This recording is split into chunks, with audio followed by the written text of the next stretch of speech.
Hello everybody, I'm back. On yesterday we began to speak to you about us having met, my mama Nephthys having placed us together in the same area of Georgia as she connects all of us together as we continue to do very much important work. I am here today again with Goddess Davida Roze. Yes. On yesterday we ran out of phone charge just as we were beginning to talk. So we decided to come back to this same location to speak with you all today about what we consider to be very important issues. Right, yes. So I hope that you'll stay with us through this process. Again, she is a writer. She has written 5 major books, and one in particular that has had a major impact on the world of domestic violence and abuse. I do want to caution you that what you're about to hear today will not be coming from a mindset or a consciousness of victimhood. We are moving beyond victimhood into self-empowerment. We realize that all of the situations we have created for ourselves, including our illnesses, we created so that we could grow spiritually. Yes. And now that we have transcended all of those problems, we're no longer blaming anyone. We are empowering ourselves and others. Exactly. Now, one thing I love is when anybody becomes interested in my work and actually takes action to order my book and read it. And everybody who has done that has been greatly pleased. And she has experienced the very same thing. Right. Yes. So I wanted to talk about our book. Each of our books, as well as how my book is impacting her. Right. As she mentioned on yesterday, she did have a very close family member who, and she's also learning, by the way, the use of the correct language. No, they did not have it. They did not die of AIDS. No. They received a bogus HIV positive diagnosis and they were murdered. Yes. So please stay with us today. I want her to speak more about her book. Yes, actually, and I have a copy of it right here. Some may recognize it. This is The Blood and Tears of Domestic Violence, a Survivor's Revelation. And this is my life story about when I was a victim. I'm now a survivor.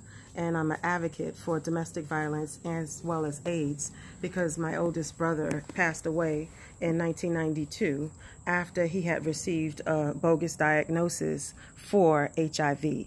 And he started taking the medicine, and then he, of course, got sick. And people don't realize it, but what actually kills you is the toxic drugs that they are now ingesting into their body that destroys every organ, and then it brings on the diseases that, of course, is going to kill. Some of it I had actually heard about a few years ago, and it made me so angry. I had heard about Dr. Nancy Banks. She had wrote a book, and I just happened to be reading it, and then I had to put it down because I got angry because all I thought about was not only my brother, but I knew over 40 people at that point who had died, you know, from what they called AIDS. And you're speaking of Dr. Banks, the Harvard Medical School graduate who was a gynecologist and an MBA and has created a powerful book called AIDS, Opium, Diamonds, and Empire, the Deadly Virus of International Greed. And I've also let you all become aware of her second book, which is doing very well. That book is called The Slow Death of the Cancer AIDS Paradigm. Wow. And it has something to do with the eukaryotic cell, I think it's called, but we believe it has something to do with melanin. I am not through with the book. But if you haven't researched her on my site, there are 2 interviews of her there, consciousdoctor.com, consciousdr.com. Please take a look at those. She's also been interviewed by the French Connection, which is a European, if I'm not mistaken, publication, but she speaks eloquently. As well as a member of the OMSJ medical expert team, which has freed 53 people to date from prison, which is what we're going to talk about later. So please stay around. But anyway, I just wanted to make sure they're aware of her books.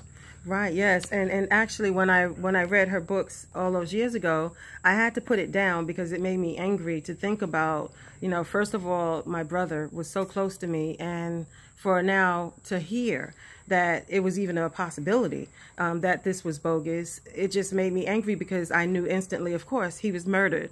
You know, he didn't die from what they called a sexually transmitted disease. And it wasn't because of his lifestyle. It was because he ingested a toxic concoction of drugs. Yes. So, and then now, as I come across my brother Kabir and his powerful book, which I know that this has been all over the world, and he's gotten a lot of people who have actually commented on a lot of things that he has put in this powerful book. As I was reading, just even about when he first heard about this diagnosis that they gave to him, you know, the impact of your life is just like, it's just destroyed, you know. It really is devastating. So I understand, you know, all of that, because we have probably now all experienced our loved ones getting that terrible news that they have this disease, and that they are going to eventually, you know, pass from this terrible disease, and that they now are isolated because they can't even live a normal life anymore. I do want to talk about that. I thought it was quite profound with the way you described how receiving this diagnosis impacted your own family, your relationship even to this day with brothers and sisters regarding what has happened and the misunderstandings about what really happened. Right. I want to say again, even though I do believe that my audience is already aware, HIV was never proved to exist by methods of classical virology. Classical virology requires that a virus be purified and isolated. That was never done.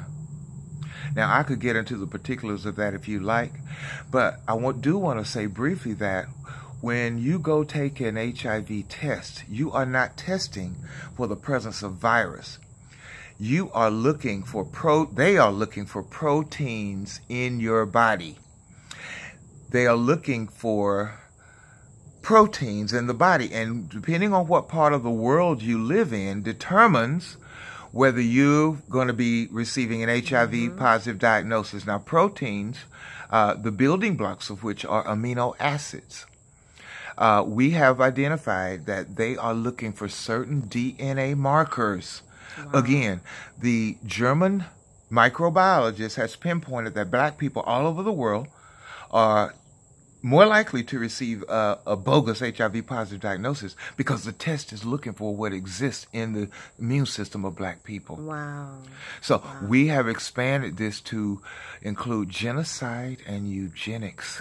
We already know about organ harvesting after the person has expired, and the products that are being made on organs from the people who've been killed. Wow. We've talked about peripheral neuropathy. We've talked about irregular gait because the toxic drugs literally block the synthesis of DNA at the mitochondrial level. Everybody knows from 7th grade biology class, exactly, when they're studying cellular structure, that one of the organs, one of the structures in it is called mitochondria, and we learned that it was a powerhouse of the cell. The powerhouse is where energy is created. It powers the cell. And the drugs that have been being used block the synthesis of DNA at the mitochondrial level.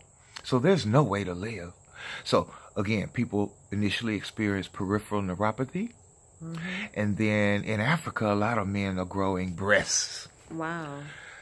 Imagine that, a man growing breasts, gynecomastia. Right, exactly. And then there is the loss of sensation in the extremities. It's called peripheral neuropathy. And that means they have to sit up with leg pumps on a machine that increases the circulation in parts of the body that they believe are the result of a virus, which is not. That debilitation is a result of toxic drugs. Exactly. You see people walking around like they look almost retarded. People on canes, people with wheels on their walking apparatus. This is because the drugs are slowly debilitating them. Exactly. It's destroying every interior part. Every part. And if you are living with people or you have a family who is shaming and guilting you, you're speeding your own death, because fear is the deadliest killer. Right, exactly. So we've often found that people receive that diagnosis, they immediately begin the regime, and then they expire sometimes within 2 weeks. Right, exactly. Over the years, we believe they've lessened the effects of the drug so they can make more money and continue to market this lie. Yeah. And then somebody's getting rich. I mean, because I know my brother passed in 1992, and he showed me, he had a table full of pills, and it was the AZT that he showed me, and he said, do you know one pill is $50? And I said to him, wow, one pill is $50? And he said, yes, one pill is $50. And wow. So imagine how rich they are getting, you know, just off of the medicines or the so-called drugs that they're giving to so many people. And just to even know that this is how you're going to stay, they look at the drugs as a lifeline. Yeah. So they have to do whatever they can to make sure that they have the drugs so that they can, you know, prolong their life. And it's just such a devastating.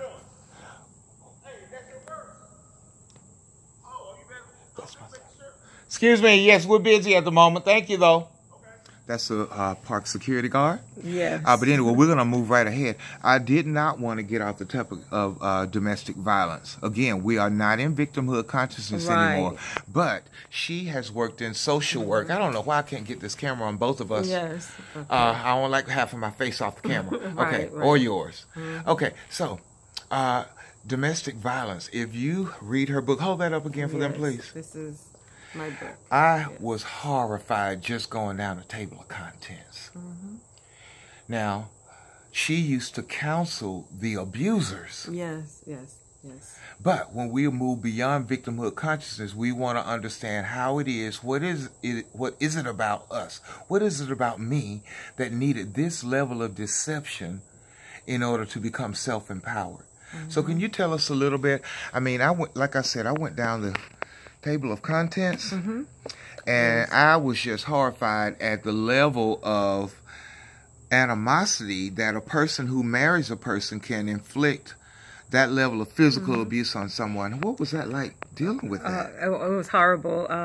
My life story started actually when I was a child, because I grew up in, I would say, a poverty situation in Brooklyn, New York. And then when I met him, I was only 14. And so I didn't know what love was. Of course, we think we do.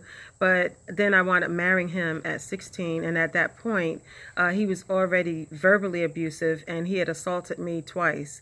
And his main thing was jealousy, which that's the core of domestic violence. So I always counsel people, and when we give the warning signs of an abuser, the first question that we ask is about the jealousy, because that's one of the main things that drives them to the anger.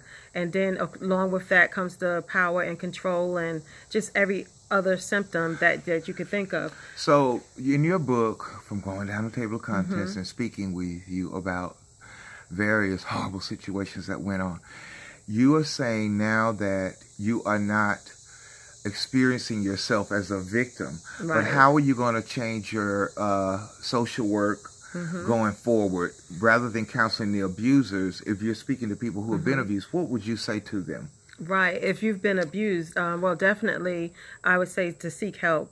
Sometimes the difference in my work was that I focused on the abuser, because I knew that if I could get the abuser to voluntarily change his ways, and that comes with spiritual intervention, because when they're forced by the court, that means that they're ordered into anger management, and that doesn't work. And then I knew from my situation, by the time it got to court, it was much too late, because if I have to go to court on you because you're abusing me, that means that the level of violence has escalated to that point that I have no choice but to seek outside counsel, which that is what happened to me. And by the time I got to court, I was a mess.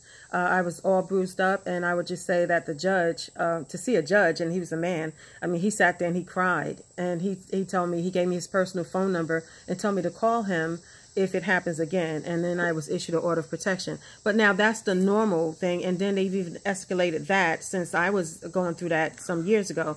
But I walked away from that knowing that if he didn't change, then I would always be victimized. So when my advocacy work came up, that was what I focused on, was to give the abusers the voluntary help. What about now? Because we need to move on, because these presentations cut off after a certain time when you're using a phone. Right. So I want to move to empowerment.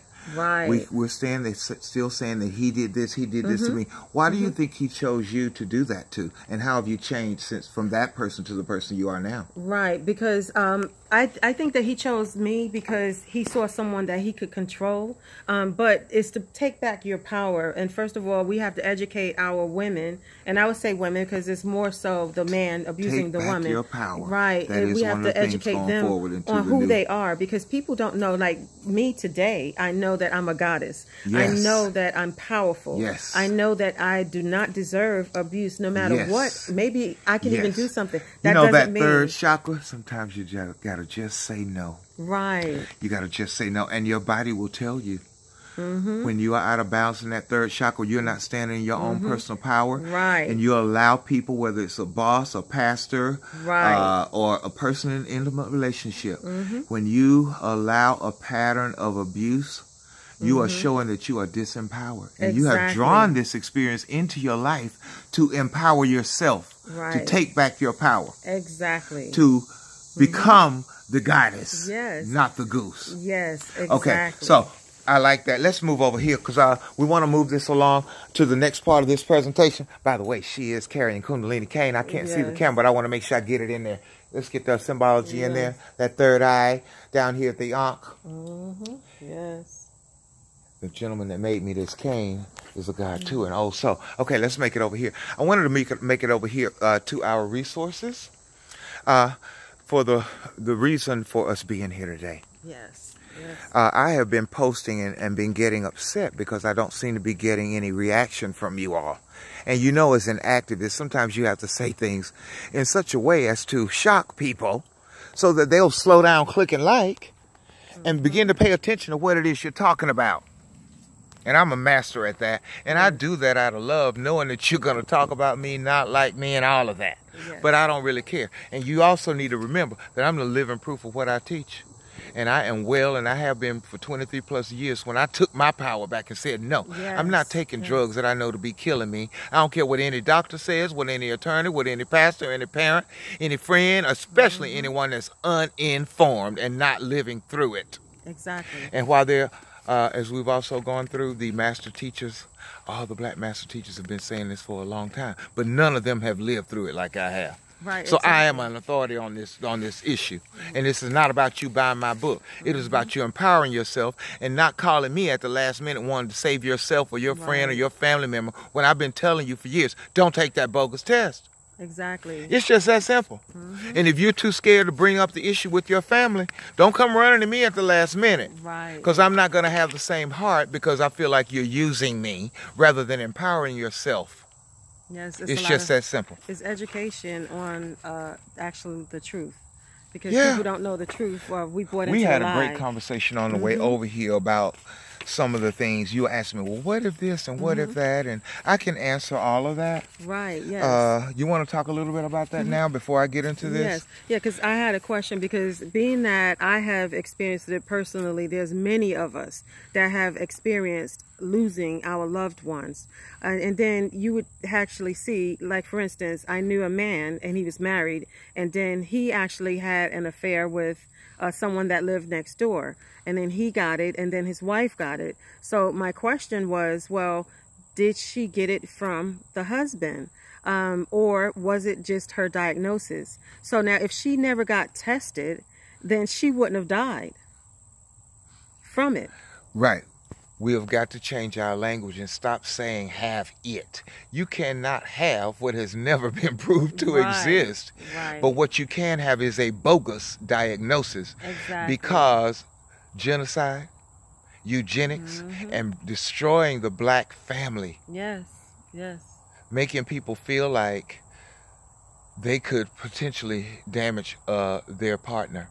Right, exactly. So that in itself creates division. And if you receive that diagnosis, that person immediately goes into fear and begins to believe that they are at risk. Exactly. And then they go take a test, and basically the HIV/AIDS establishment gets a twofer. They get 2 for 1, because if what they're looking for in your DNA shows up in that other person, believe me, it didn't come because of sexual activity. It became because they have the markers that are being tested for. Right, exactly. So we have got to stop allowing our families to be divided and judging people about sexual behavior. It's difficult enough to have a relationship, number one. Yes, it is. It really is. But if you are miseducated about the basic things, then you're already starting off at a deficit. Exactly. And let me tell you what the results.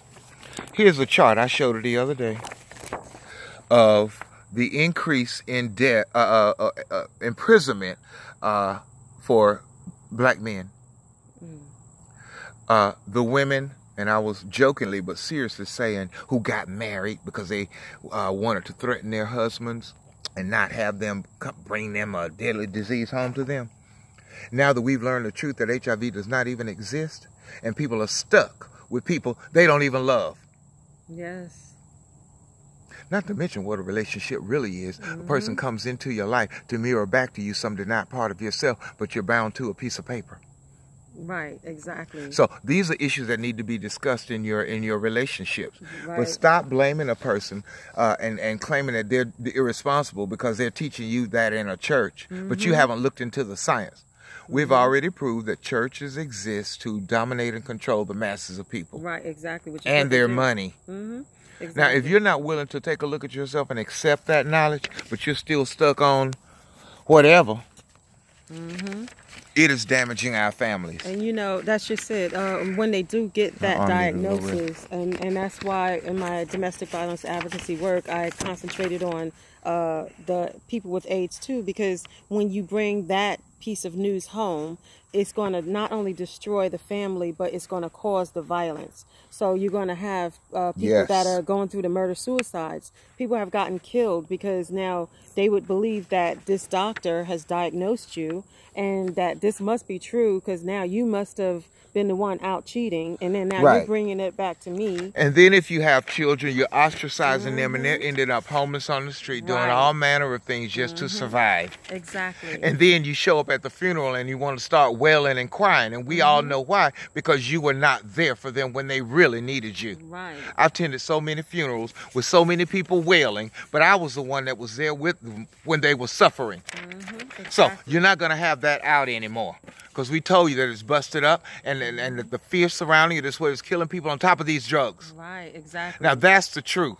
You're going to have to come to terms with that. Now I need to move on because we only got 8 minutes. Yes. Now I wanted to show some faces that I've shown again. If you haven't seen my Busting Up Bogus HIV Worldwide, it has 406 slides in it that I slaved over to organize and put music to, so you can pause and stop. I've done 2 versions of it. You need to put some time on that and take that and share it to your friends down the street. You want to change the world, but you don't want to change yourself. Right. You don't even talk to people down the street about this issue. You haven't ordered and read my book. This lady did that. Yes, yes. And she's loving it, just like everybody else who reads it. Yes. That's not to sell books. That's to wake you up. Exactly. It's very, I want my book in every shelf in the world, in every language, so we can bust down bogus HIV. I need to change arms because my arm is tired. Now I want to show you these people. These are real people with families. Craig Lamar Davis. Church-going people. Honest people, fair people, but he, like everybody else, including you, was afraid to tell these women that he had received that diagnosis. Now, this witch hunt that people are going on, and a prosecuting attorney who put mostly black women in the jury on a witch hunt, have him sitting in prison now for 20 years over something that hadn't been proved to exist.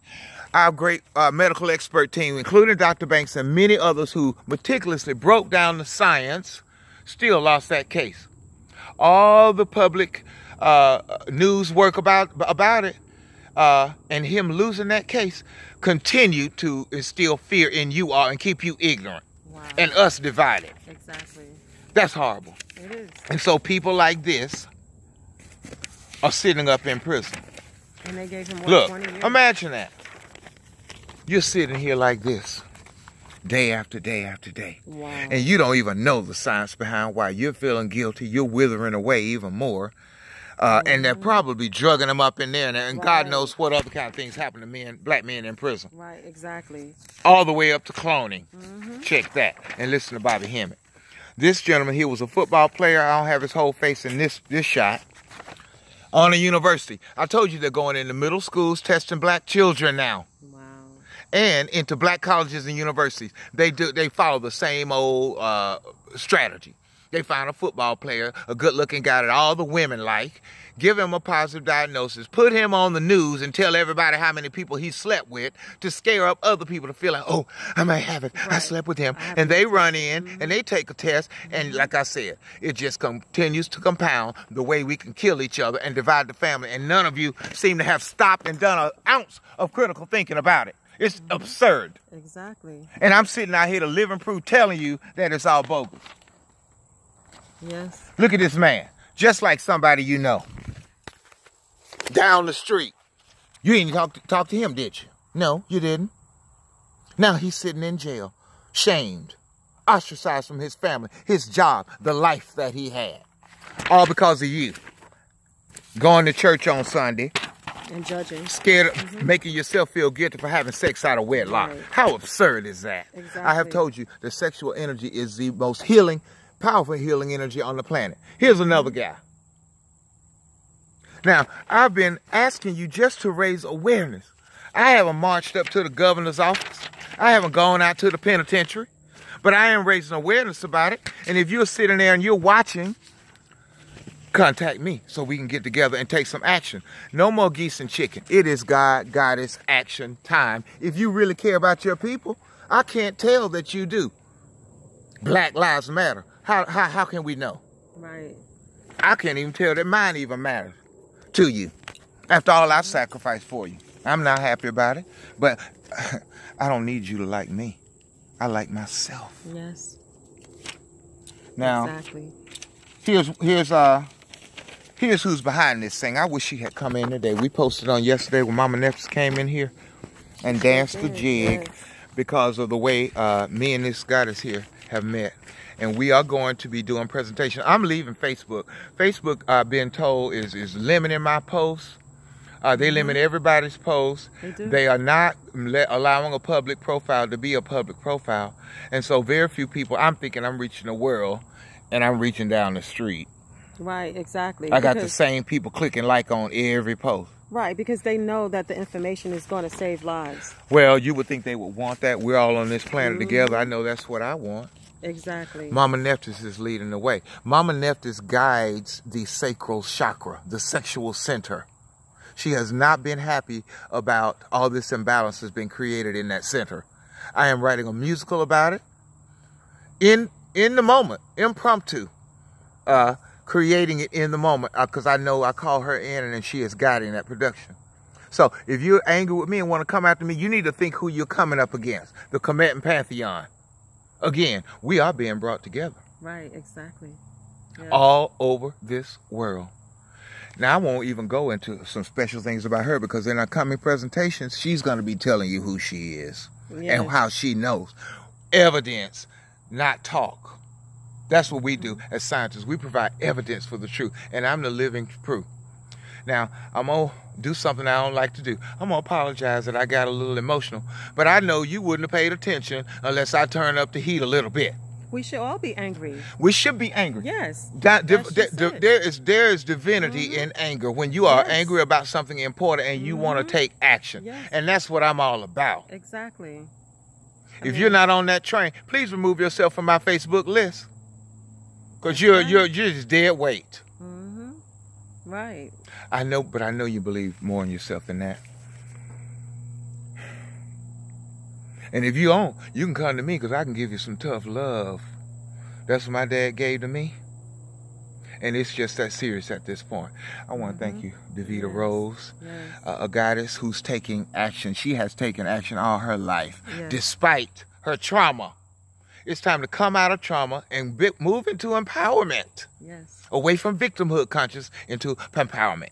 I believe this presentation is about to end, and I'm going to end it before it does. Thank you so much. I am Rainbow Warrior, Conscious Doctor, Kabir Amenra Horakhty, Dr. Damien Q. Laster, Metaphysical Science with a Goddess. Yes. Have a good day. Bye-bye. Bye.